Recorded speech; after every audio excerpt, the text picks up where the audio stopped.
अजीब है डीएमके के नेता, अजीब है डीएमके के सांसद। कभी यूपी बिहार को लेकर के बयान दे देना, कभी भारतीय जनता पार्टी को गौमूत्र राज वाली पार्टी कह देना, तो कभी हिंदी भाषा को लेकर के अजीब किस्म की मानसिक आसक्ति से ग्रस्त रहना। दयानिधि मारन ने यूपी बिहार वालों को लेकर के जो टॉयलेट वाला बयान दिया, मैं इसे दोहराऊंगा नहीं, बयान आप बहुत अच्छे से जानते हैं, लेकिन इसके पीछे क्या कोई सियासी सोच काम करती है या आपकी वास्तविक सोच ही कुछ ऐसी बना दी गई है? मेरे मैनेजिंग एडिटर इनपुट, मेरे सीनियर कोलीग राकेश कुमार सिंह है मेरे साथ में।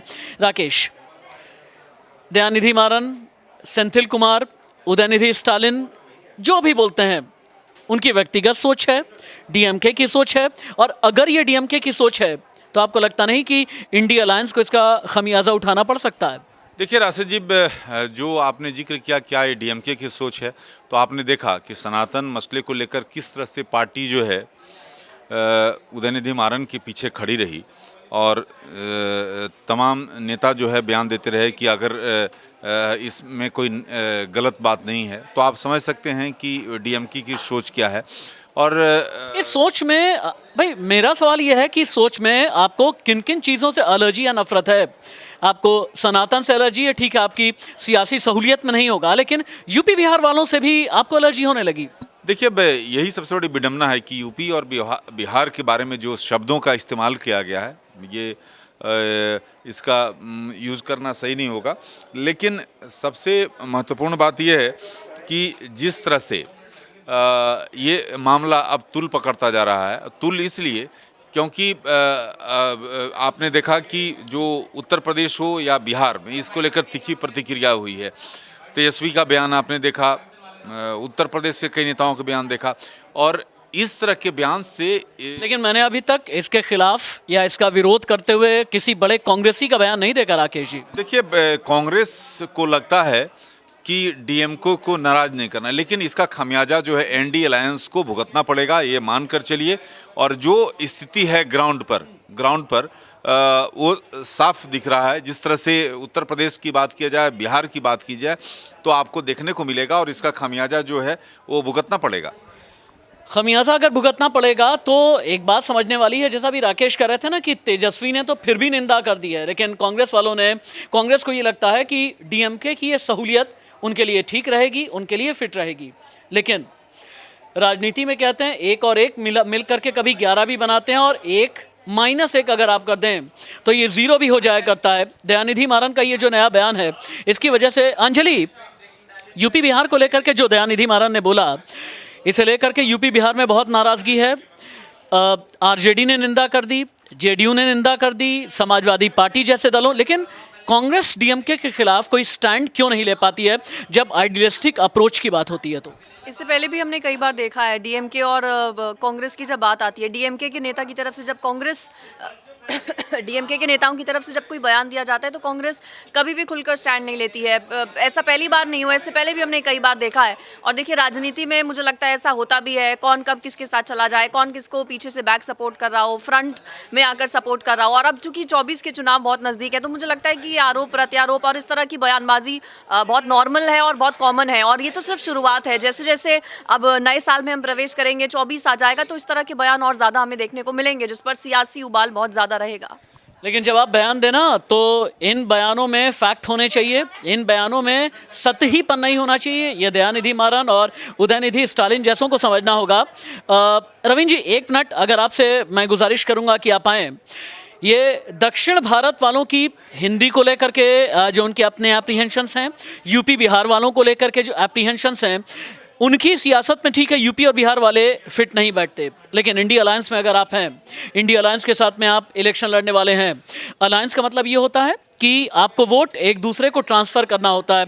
इस तरह की सोच के साथ, ऐसे बयानों के साथ, जहां पर आप सनातन की बुराई करें, हिंदी बेल्ट में आप जानते हैं कि सनातन को लेकर के किस तरह की आस्था है। यूपी बिहार में जब आप बात कर देते हैं कि यूपी बिहार वाले की टॉयलेट्स साफ़ करते हैं हमारे यहाँ तो आकर के, तो एक ये क्षेत्र अपनी अस्मिता पर ले लेता है। इस अस्मिता पर लेने का खमियाजा डीएमके को तो नहीं, लेकिन बाकियों को तो भुगतना पड़ेगा ना। जी राशिद जी, पहले तो मैं एक बात आपको ये कहना चाहूँगा कि पहले हमें फैक्ट को समझ लेना चाहिए। ये जो दयानिधि मारन का ये जो भाषण या जिसे पोस्ट कहेंगे ना आप, ये 2020 का है, ये नया नहीं है। ये अमित मालवीय ने, जो बीजेपी का जो सोशल मीडिया हेड करते हैं, उन्होंने ये बयान दोबारा से चस्पा किया है और उस पर राजनीति हो रही है, पहली बात। दूसरी बात ये है, जो बात हुई कि सनातन धर्म की और उसकी बात जो आप बात कह रहे हैं, यूपी बिहार यूपी की जो बात कर रहे हैं, देखिए हमें पहले दोनों जो राज्य हैं, अगर दक्षिण के अगर राज्यों की बात करें, वहाँ का माइंडसेट और यूपी का माइंडसेट या बिहार का माइंडसेट अलग तरीके का है। उन्होंने ये नहीं कहा कि शौचालय साफ करने आते हैं, उन्होंने कहा कि मजदूरी करने आते हैं, लेकिन उस बयान को तोड़ मरोड़ करके पेश किया गया है राजनीति के पर्पज से। तो हमें इस बात को समझना बेहद ज़रूरी है कि कोई भी सोशल मीडिया पर आने वाले पोस्ट की मंशा क्या है, उसके साथ साथ क्या परोसने की कोशिश की जा रही है। क्या ऐसा तो नहीं कि जो देश के जो अन्य जो राज्य के लोग हैं उनके बीच में मतभेद बढ़ने का काम हो। और ये तो आप भी जानते हैं और मैं भी बेहतर जानता हूं कि इस तरीके के स्टेटमेंट दे करके दक्षिण की राजनीति को कहीं ना कहीं साथ में आप आ जाएं, मेरे साथ में आप आ जाएं, 1 मिनट आ जाइए आप, क्योंकि आकांक्षा, रवींद्र ने एक बहुत बड़ी बात बताई है कि दयानिधि मारन का बयान आज का नहीं है, 2020 का है। अमित मालवीय ने दोबारा पोस्ट कर दिया और ये आपकी पॉलिटिकल इंटेंट बताता है। सर एक्चुअली क्या है कि 24 के चुनाव पास आने वाले हैं, तो इस समय पे खुद की चीज़ें निकाली जा रही हैं। हालांकि जो उन्होंने बयान दिया था, मैं उसका समर्थन नहीं करती हूँ, वो बिल्कुल गलत है। आप किसी भी रीजन के लोगों को इस तरीके से नहीं बोल सकते। आप ये कह रही हैं बयान, लेकिन रवींद्र ये कह रहे हैं कि वो रेफरेंस कुछ और ही था। वो रेफरेंस ये था कि यहाँ आकर के मजदूरी करते हैं, हमारे जो छोटे जो काम हैं वो करते हैं। पर्टिकुलर उन्होंने ये नहीं कहा कि टॉयलेट साफ करने आते हैं। तो लेकिन कहा तो है ना, ये किसी की आपने एक तरीके से डिग्निटी पे सवाल उठाया है, बेइज्जती की है, ये तो गलत है ना। देखिए, मजदूरी करना डिग्निटी को ठेस पहुंचाने वाला जैसा मामला नहीं है, ये समझने की बात है।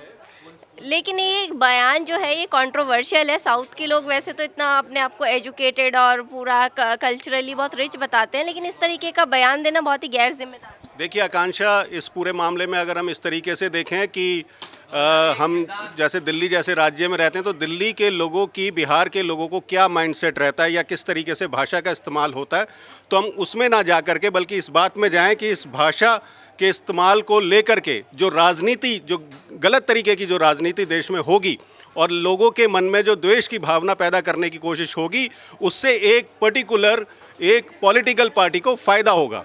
इस बीच खबर आ रही है, बिहार कांग्रेस ने डीएमके सांसद को एक लीगल नोटिस भेजा है। हिंदी भाषी लोगों पर जो विवादित बयान दिया था, ये बात लीगल नोटिस तक आ गई है। जैसे ही आप दोनों के बीच ये बहस हो रही थी, लीगल नोटिस का मतलब ये कि अब ये विवाद अगले स्टेप की तरफ बढ़ गया है।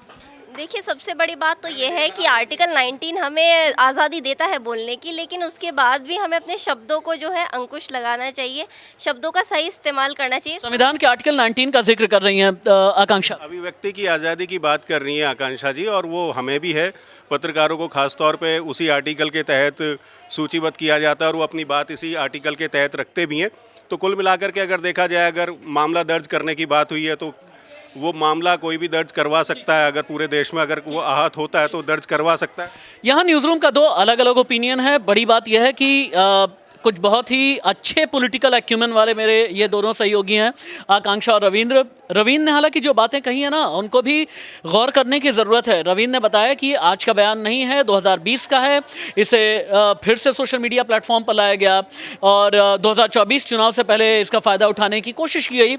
इस विवाद में आगे यूपी बिहार से लेकर के तमिलनाडु तक क्या हो रहा है, इंडिया अलायंस के अंदर खाने क्या चल रहा है, क्या डीएमके के खिलाफ कांग्रेस कोई टफ स्टैंड लेने वाली है या फिर नहीं, लीगल नोटिस का कॉन्सिक्वेंस यानी दुष्परिणाम क्या होने वाला है, ये सब कुछ आगे मैं आपको बताता रहूँगा। अभी के लिए इजाज़त दीजिए, नमस्ते।